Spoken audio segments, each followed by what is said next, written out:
اس خواب میں نبی علیہ السلام کو ان کی امت کے گناہوں کے عذابات دکھائے گئے. اللہم اجرنا من النار، اللہم اجرنا من النار، اللہم اجرنا من النار، اللہم من احییتہ منا فاحیہ علی الاسلام ومن توفیتہ منا فتوفہ علی الایمان. تو نبی علیہ السلام فرمایا میں نے 2 آدمی دیکھے.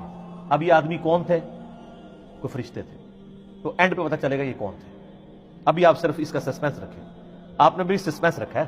آپ فرمایا میں نے 2 آدمی دیکھے، وہ میرے پاس آئے اور انہوں نے مجھے ہاتھوں سے پکڑا اور مجھے ایک مقدس سرزمین کی طرف لے گئے. وہاں ایک آدمی بیٹھا ہوا تھا اور ایک کھڑا ہوا تھا.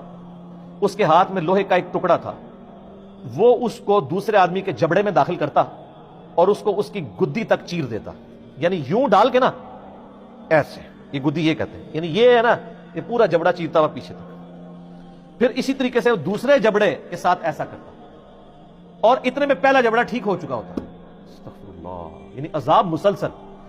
وہ کر کے ہٹایا تو وہ واپس آ گیا، پھر دوبارہ سے تکلیف شروع. سر یہ ایک دفعہ نہیں برداشت ہو سکتی. پھر وہ اس عمل کو دہراتا تھا. تو میں نے ان آدمیوں سے پوچھا یہ کیا ہو رہا ہے؟ تو ان دونوں نے مجھ سے کہا آپ آگے چلیے. تو میں نے ان کے ساتھ آگے چلنا شروع کر دیا. پھر ہم ایک آدمی کے پاس آئے جو زمین پہ چت لیٹا ہوا تھا اور ایک آدمی ایک بڑا سا پتھر لے کے اس کے سرہانے کھڑا تھا اور وہ اس کے ساتھ اس کے سر کو کچل رہا تھا. جب وہ اسے مارتا تھا تو پتھر لڑک جاتا، وہ اسے لینے کے لیے جاتا لیکن اس کے واپس آنے تک اس کا سر پھر بالکل ٹھیک ہو جاتا. توبہ توبہ توبہ. اتنا بھاری پتھر کا عذاب اس شخص کے اوپر کہ اس کا سر جو ہے وہ چپٹا ہو رہا ہے اور پھر وہ پتھر لڑک کے دور چلا جا رہا ہے اور وہ اٹھانے کے لیے وہ پتھر جا رہا ہے، واپس آتا ہے تو دوبارہ سر واپس آ جاتا ہے، پھر اس تکلیف سے گزرنا ہے. سر آپ تو ایک دفعہ سر کے اندر برداشت نہیں ہم لوگ کر سکتے. اللہ تعالیٰ ہمیں ان عذابات سے محفوظ فرمائے. جب وہ اسے مارتا تھا تو پتھر لڑک جاتا، وہ اسے لینے کے لیے جاتا لیکن واپس آتا تو پھر اس کا سر ٹھیک ہو جاتا. وہ آدمی اس کے ساتھ پھر وہی کرنا شروع کر دیتا اور یہ عمل مسلسل جاری رہتا. میں نے کہا یہ کیا ہے؟ تو ان دونوں نے کہا یا رسول اللہ آگے چلیے. ہم اور آگے چلے حتیٰ کہ ہم تندور جیسے سوراخ کے پاس آئے جس کے اوپر کا حصہ تنگ تھا جبکہ اس کا نچلا حصہ کھلا تھا. اس کے نیچے آگ جل رہی تھی. جب وہ اوپر اٹھتی تو اس میں موجود افراد بھی اوپر بلند ہوتے. کوئی تندور تھا جو اندر سے بہت بڑا تھا تو اس میں آگ کے اوپر کچھ لوگوں کو تلا جا رہا تھا. جب وہ آگ باہر نکلتی نا تو وہ بندے بھی باہر یوں نکلتے، پھر وہ اندر چلے جاتے. استغفر اللہ. اللہم اجرنا من النار. سر یہ بخاری شریف ہے، یہ بزرگ شریف، یہ کہانی شریف نہیں ہے، یہ بخاری شریف ہے. اس کے نیچے آگ جل رہی تھی. جب وہ اوپر اٹھتی تو اس میں موجود افراد کو بھی اوپر بلند کرتی حتیٰ کہ ایسا لگتا کہ وہ اس سے نکل جائیں گے. اور جب وہ نیچے بیٹھنے لگتی تو وہ واپس چلے جاتے. اور میں نے اس تندور میں چند مردوں اور عورتوں کو ننگی حالت میں عذاب میں مبتلا دیکھا جن کے کپڑے نہیں تھے. میں نے کہا یہ کون لوگ ہیں؟ ان دونوں نے کہا یا رسول اللہ آگے چلے. ہم پھر چلے حتیٰ کہ ہم خون کی ایک نہر کے پاس پہنچے. وہاں نہر کے سامنے پتھر ہے. وہ شخص جو نہر میں ہے جب وہ باہر نکلنے کا ارادہ کرتا تو باہر کنارے پر کھڑا آدمی اس کے منہ پر پتھر پھینکتا، اس سے وہ پھر پہلی جگہ پر واپس پہنچ جاتا. یعنی وہ جو خون کی نہر میں عذاب ہو رہا تھا نا اس بندے کو، وہ جب اس سے نکلنے کی کوشش کرتا تو ایک باہر بندے کی ڈیوٹی لگی تھی، وہ اس کو پتھر مارتا، اس کے منہ پہ لگتا، پھر وہ وہاں جا کے گرتا، پھر وہ کنارے سے دور ہو جاتا. وہ جب بھی نکلنے لگتا اس کے منہ پر پتھر مار دیا جاتا، پھر وہ واپس چلا جاتا. میں نے کہا یہ کیا ہے؟ تو ان دونوں نے کہا یا رسول اللہ آگے چلیے. ہم آگے چلے حتیٰ کہ ہم سرسب شداب باغ میں پہنچ گئے. اس میں ایک بڑا سا درخت تھا اور اس کے تنے کے پاس ایک عمر رسیدہ شخص اور کچھ بچے تھے. اور درخت کے قریب ایک آدمی تھا، اس کے آگے آگ تھی جسے وہ جلا رہا تھا. وہ مجھے درخت پر لے گئے. انہوں نے مجھے درخت کے وسط میں ایک گھر میں داخل کیا. میں نے اس سے خوبصورت گھر کبھی زندگی میں نہیں دیکھا. اس میں بوڑھے، مرد، نوجوان، خواتین اور بچے سب تھے. پھر وہ مجھے وہاں سے باہر لے کر آئے اور درخت پر لے چڑھے اور مجھے اس سے بھی زیادہ بہترین خوبصورت گھر دکھایا. اس میں بھی بوڑھے اور جوان تھے. میں نے ان دونوں سے کہا تم رات بھر مجھے لیے پھر رہے ہو، مجھے یہ تو بتاؤ جو کچھ میں نے دیکھا ہے وہ کیا تھا؟ انہوں نے عرض کیا جی ہاں اب ہم آپ کو بتاتے ہیں. یعنی وہ سارے منظر دکھا کے نا نبی اسلام فرمایا کہ اتنا کچھ مجھے دکھایا، مجھے بتاؤ تو صحیح یہ کیا کچھ تھا؟ تو انہوں نے کہا اب ہم آپ کو بتاتے ہیں.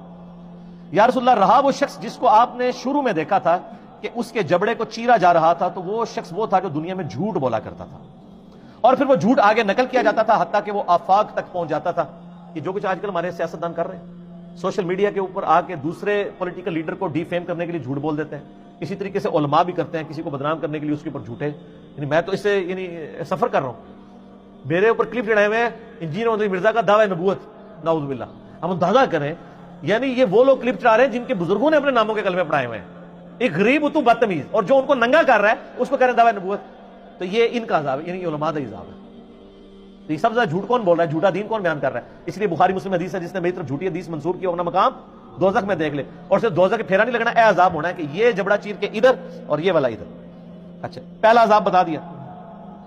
یا رسول اللہ، آپ نے اس کے بعد جو منظر دیکھا وہ قیامت تک اس کے ساتھ کیا جائے گا، یعنی وہ جبڑے قیامت تک، یعنی اس سے یہ بھی پتا چل گیا کہ عالم برزخ اور قبر کا عذاب بھی برحق ہے، قیامت تک کیا جائے گا یہ عذاب، ابھی قیامت قائم نہیں ہوئی۔ وہ آدمی جو آپ نے دیکھا کہ اس کا سر کچلا جا رہا تھا، یعنی وہ بھاری سا پتھر تھا اس کے سر پہ ڈالا جاتا ہے، سر یہ مسلمانوں کی اکثریت ہے۔ یہ وہ شخص تھا جس نے قرآن کا علم سیکھا، لیکن اس کی نہ تو راتیں قرآن کے مطابق تھیں نہ دن کے اعمال قرآن کے مطابق تھے، پورے کا پورا دین ہی کور ہو گیا۔ اور یہ تو اس کے لیے جس نے قرآن سیکھا اور جس نے قرآن کو سیریس لے کے سیکھا بھی نہیں ہے۔ یہ تو وہی ہے نا کہ ماں باپ کو اف تک مت کہو، اور جو گالیاں دیتا ہے ماں باپ کو، اس کا کوئی سوچ سکتا ہے؟ اور اس میں بھی ظاہر ہے کہ یہ قرآن کا علم سیکھ کے نہ دن کے مطابق عمل نہ رات کے مطابق، تو اس میں بھی اولین مخاطب وہ علماء ہیں جو ڈگریوں والے دعویٰ کرتے ہیں ہم نے دین کا علم حاصل کیا ہے، خود عمل نہیں کرتے، وہ بھی شامل ہے۔ یا رسول اللہ، ان کے ساتھ بھی یہ سلوک قیامت تک جاری رہے گا۔ آپ نے جو سراغ میں دیکھا کہ وہ ننگی عورتیں اور مرد عذاب میں مبتلا تھے، وہ تھے جو دنیا میں زنا کیا کرتے تھے، زانیوں کی سزا، ولیعوذ باللہ۔ پھر آپ نے جس نہر میں دیکھا کہ وہ شخص ڈبکیاں کھا رہا تھا خون کی نہر میں، وہ سود خور تھا، استغفر اللہ۔ پھر آپ نے درخت کے تنے کے ساتھ جس بزرگ کو دیکھا وہ حضرت ابراہیم علیہ السلام تھے، اور ان کے ارد گرد جو بچے تھے وہ لوگوں کی اولاد تھی۔ جو شخص آگ جلا رہا تھا وہ جہنم کا داروغہ یعنی سیدنا مالک علیہ السلام تھے۔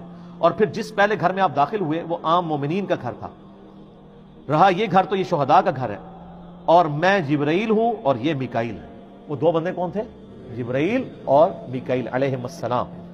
اور آپ صلی اللہ علیہ وسلم اپنا سر اٹھائیں، جب میں نے سر اٹھایا تو میرے اوپر بادلوں کی مانند تھا، ان دونوں نے کہا یہ آپ کی منزل ہے، یعنی وہ ایک محل دکھایا گیا۔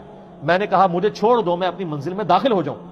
تو انہوں نے کہا ابھی آپ کی دنیا میں عمر باقی ہے جو آپ نے مکمل نہیں کی، جب آپ وہ دنیا میں اپنی زندگی مکمل کر لیں گے تو پھر آپ اپنی اسی جنت کی منزل میں داخل ہو جائیں گے۔